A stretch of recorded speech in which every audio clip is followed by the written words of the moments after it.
Karena arus listrik yang bolak-balik, maka medan magnet yang terjadi pun akan bolak-balik.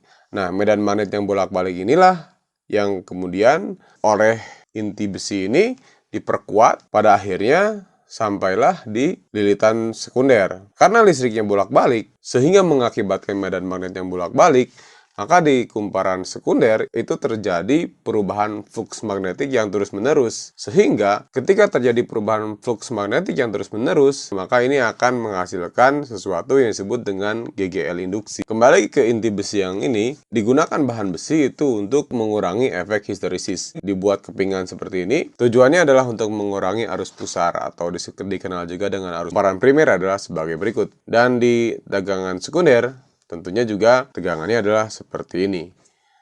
Dengan bagian ini adalah perubahan flux magnetik.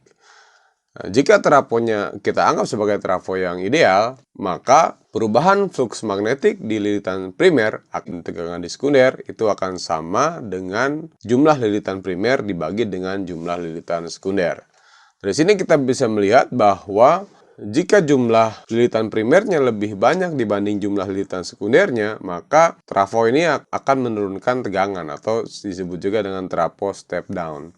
Tapi sebaliknya, jika kumparan primernya lebih sedikit jumlahnya dibandingkan dengan jumlah lilitan sekundernya, maka ini akan menaikkan nilai tegangannya, atau trafo yang jenis ini disebut juga dengan trafo step up. Daya di sekunder itu akan sama dengan daya di primer. Kita ketahui bahwa gaya itu adalah tegangan dikali dengan arus.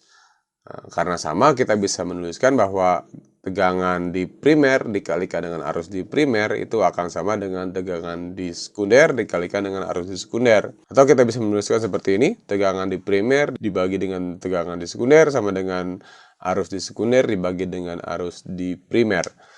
Nah, jika persamaan ini kita gabungkan dengan persamaan sebelumnya, maka akan menghasilkan seperti ini. Kita lihat bahwa jumlah lilitan dengan tegangan itu berbanding lurus. Artinya jika lilitan di sekunder lebih banyak dibandingkan dengan lilitan di sekunder lebih kecil dibandingkan dengan arus di primer. Oke, tidak semua trafo itu ideal dikali dengan arus di sekunder dibagi dengan tegangan di primer dikali